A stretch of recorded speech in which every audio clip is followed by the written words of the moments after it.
Today, Utahns from all walks of life gathered across the Wasatch Front to rally and protest in 3 major events. At the Utah State Capitol, protesters gathered in support for immigrants and the LGBTQ community. In Harriman, people gathered at City Hall for a love rally, pushing back against the white supremacist group Patriot Front, seen marching there last Saturday. Then in Provo, people gathered to stitch a quilt with a message for Utah's senators. But let's begin at our state's capital, where hundreds are protesting some of the most hot-button topics as of late, like immigration. ABC4's Youngsung Kim was there at the scene. Youngsung, tell us a little bit about the demonstration today.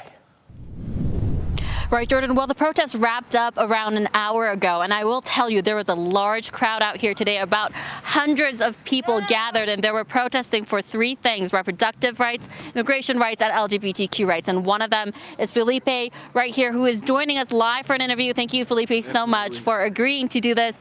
Felipe, so tell us, what were you here for today? Well, the reason why I was here today, madam, was because of immigration rights, and I drove almost an hour to get here. You see, my mother is an immigrant in this country. She worked very hard to come here. We started in Louisiana, we built our way up, moved here, and for me to see all these people here together protesting for, like you said, LGBTQ rights, abortion rights, immigration rights, it shows that we're united as a community and hate will never win.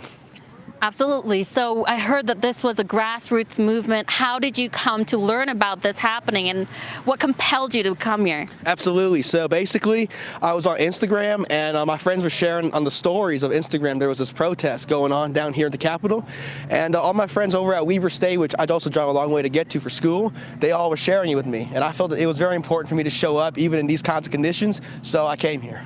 Seeing these large crowds of people walking through the streets of Salt Lake City and protesting in front of Utah State Capitol, how did it make you feel?